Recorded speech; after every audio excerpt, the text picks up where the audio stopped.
নমস্কার বন্ধুরা আমি অ্যাস্ট্রোলজার অমরনাথ। আজ আপনাদের সাথে আলোচনা করব প্ল্যানেট জুপিটার বা বৃহস্পতি দেবকে নিয়ে।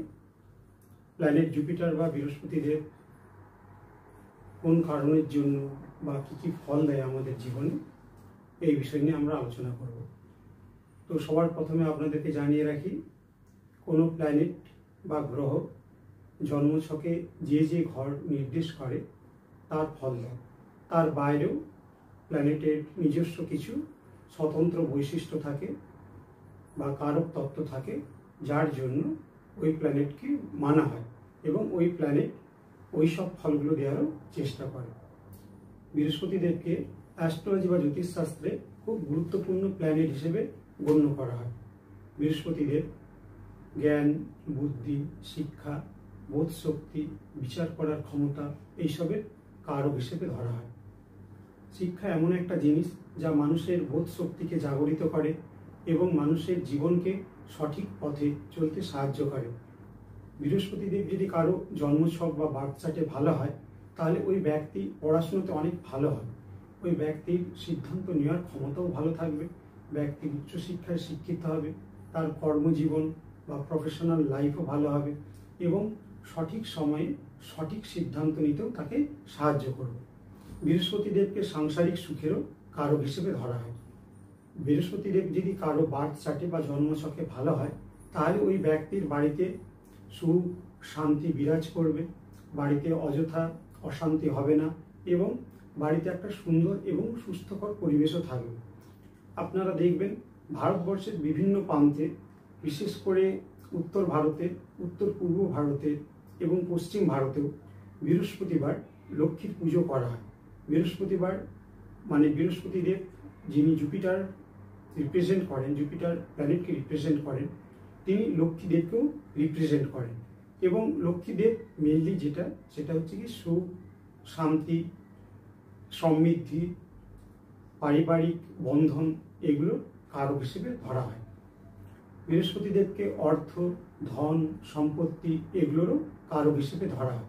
তো কোনো ব্যক্তির বার্থ চার্ট বা জন্মছকে যদি বৃহস্পতিদেব ভালো হয় বা ভালো থাকে, তাহলে ওই ব্যক্তির অর্থ ধন সম্পত্তি এগুলোর কখনো কম থাকে না, এগুলোর বাড়তেও থাকে এবং জীবনের একটা নির্দিষ্ট তার স্ট্যাটাস বা লাইফস্টাইল এগুলো তার বজায় থাকে। বৃহস্পতিদেবকে চাইল্ড বার্থ বা সন্তান ধারণ বা সন্তানের জন্ম দেওয়ার কারক হিসেবে ধরা হয়। কোনো মহিলার বার্থ চার্টে যদি বৃহস্পতিদেব ভালো হয় কিংবা কোনো মহিলা যদি বৃহস্পতিদেবের মহাদশা বা অন্তর্দশার মধ্য দিয়ে যান এবং সেই সময় সন্তান ধারণের চেষ্টা করেন, তাহলে তিনি সন্তান ধারণ করতে পারেন খুব সহজেই। বৃহস্পতিদেবকে গুড হেলথ বা ভালো স্বাস্থ্যেরও কারক হিসেবে ধরা হয়। কোনো ব্যক্তির বার্থ চার্টে যদি বৃহস্পতিদেব ভালো হয়, তাহলে ওই ব্যক্তির ভালো স্বাস্থ্যের অধিকারী হয়ে থাকেন। বৃহস্পতিদেবকে দেবগুরু হিসেবে মানা হয়। তো হিন্দু শাস্ত্র অনুযায়ী আমাদের যত দেব দেবী আছেন, তাদের যিনি গুরুদেব তিনি হলেন বৃহস্পতিদেব। তো আমাদের দৈনন্দিন জীবনেও যেসব গুরুদেব আছেন, যারা আমাদের জীবনকে শিখতে সাহায্য করেন, শিক্ষা দীক্ষাতে আমাদেরকে অলঙ্কিত করেন, আমাদের জীবনের যারা পথ দেখান, তারা কিন্তু আমাদের গুরুদেব হিসেবে বা বৃহস্পতি দেব হিসেবে আমাদের কাছে পূজিত হন। তা তিনি স্কুলের শিক্ষক হতে পারেন, প্রাথমিক স্কুলের শিক্ষক হতে পারেন, হায়ার এডুকেশন বা হায়ার স্কুলের শিক্ষক হতে পারেন। আমাদের প্রফেশনাল জীবন যখন আমরা শুরু করব, তখন কোনো না কোনো ব্যক্তি আমাদেরকে সেই প্রফেশনাল জীবনের সম্বন্ধে কিভাবে আমাদের প্রফেশনাল কেরিয়ার আমরা গড়ে তুলতে পারবো বা কাজের সাথে আরও ভালো ইনভলভমেন্ট হতে পারবো, তাদের শিক্ষা, তাদের বিভিন্ন ধরনের ডাটা বা তাদের বিভিন্ন ধরনের যে তথ্য সেগুলো দিয়ে সমৃদ্ধ করেন এবং আমাদের কর্মজীবনকে আরও সুন্দর করে তুলতে সাহায্য করেন। তো তারাই হলেন আমাদের শিক্ষাগুরু। শিক্ষাগুরু শুধুমাত্র যে পড়াশোনার হবে এর কোনো কারণ নেই। তিনি কোনো যোগাসনের শিক্ষাগুরু হতে পারেন, তিনি কোনো ধার্মিক শিক্ষাগুরু হতে পারেন, তিনি কোনো আধ্যাত্মিক শিক্ষাগুরু হতে পারেন।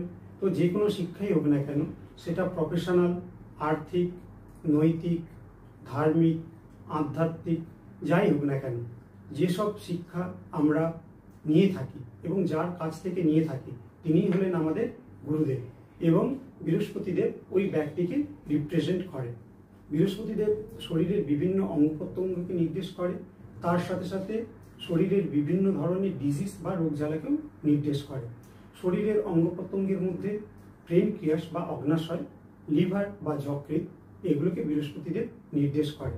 শরীরের রোগ জ্বালার মধ্যে অগ্নাশয় বা পেনক্রিয়াস রিলেটেড সমস্যা, লিভার বা যকৃৎ রিলেটেড সমস্যা, ডাইজেশন বা হজম রিলেটেড সমস্যা, তার সাথে সাথে ফ্যাটি বডি বা মোটা হওয়ার যে প্রবণতা, বা অনেকের অনেক ভারী শরীর বা মোটা শরীর, সেটা কখনো কখনো কম খাবার খেয়েও হয়ে থাকে, আবার কখনো কখনো খাবারের উপর নিয়ন্ত্রণ না রেখে অনেক পরিমাণ খাবার খেয়েও হয়ে থাকে। তো এরও যেটা মেন কারণ সেটা হলো বৃহস্পতিদেব। এর সাথে সাথে ডায়াবেটিস বা মধুমেহ রোগ, এরও কিন্তু কারক হিসেবে বৃহস্পতিদেবকে গণ্য করা হয়।